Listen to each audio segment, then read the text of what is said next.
Since losing my sight, I'm not going to be as independent as I once was. I'm going to have to be a little bit more dependent on others going forward.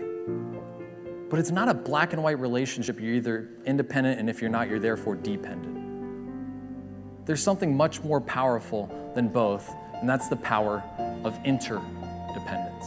With interdependence, my dad and I can live separate lives from each other and be totally fine. But on the golf course with his eyes and my golf swing, we're a formidable team. I said, Dad, you lined me up wrong on so many different shots.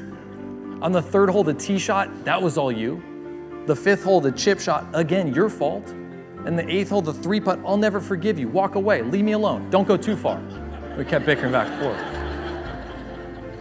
forth. Here I am, yeah, I'm legally blind, but I can still see some. I shoot a 97, and I'm mad at the world arguing with my dad. Here's John Casolo, who's totally blind, can't see a thing. He shoots a 324. Do you know how long a round of golf that was? It was a long day. And he said he just had the time of his life that day. All of a sudden I think, who's the real winner here? Plato said, be kind, for everyone you meet is fighting a hard battle. So be kind, because we never know what other people are going through. What's it like knowing that you not only possibly made a difference, but when you hear back from somebody and said, you know what, I was at a low point, and Jeremy, you gave me words of encouragement and inspired me to turn things around.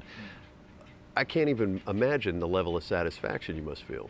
It makes you realize that this losing my sight, and in the moment I thought was the worst thing that ever happened to me, wasn't. And to be honest, if you were to offer me my sight back right now, I wouldn't take it. I'm happier today. Okay, I don't mean to interrupt you, but I have to. It sounds good. For sure. But you are seemingly so sincere with that. Yeah. Explain to me how it is, if offered the opportunity to have your sight back, you wouldn't accept it. Let's just have fun with it. Like, why do you think I should have my sight back? Like, what would be the benefits? Well, first of all, it'd improve your golf game. Maybe, yeah. If you're shooting the 70s before. Sure.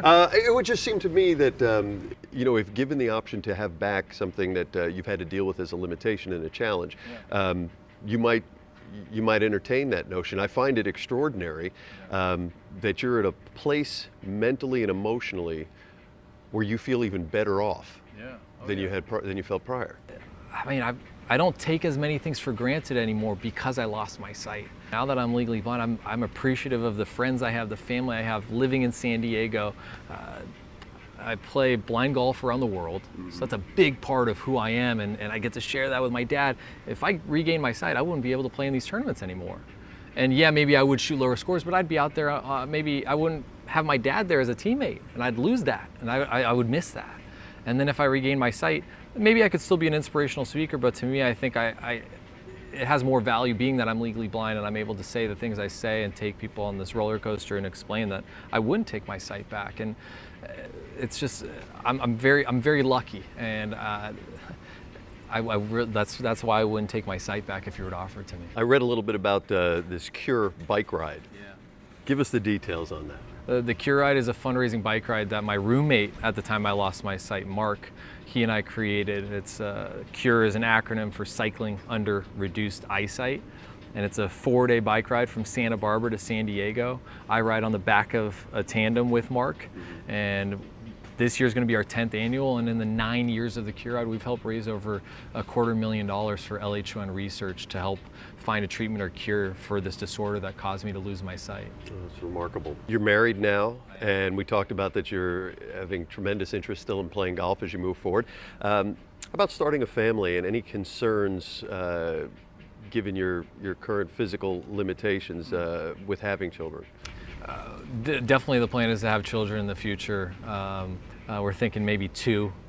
She can keep an eye on one, I can somewhat keep an eye on the other. And that's the plan, but it's life, you never know. And I'm extremely happy with my wife. I love her family. She loves my family loves her, and we've got it really good. Again, I'm I'm really lucky, Mike. Jeremy, you're a remarkable man, and I Thank you. can't thank you enough for sharing your story with us and with our audience. Much appreciated. Thank you. You got it. And the best of luck with the golf, and to your father and your relationship and your mom and everybody in your family for sharing the story with us. Thanks a bunch. Thank you. We'll get you out on the course together sometime soon. No, then you'll first get a look at really bad golf. Thank you, Mike.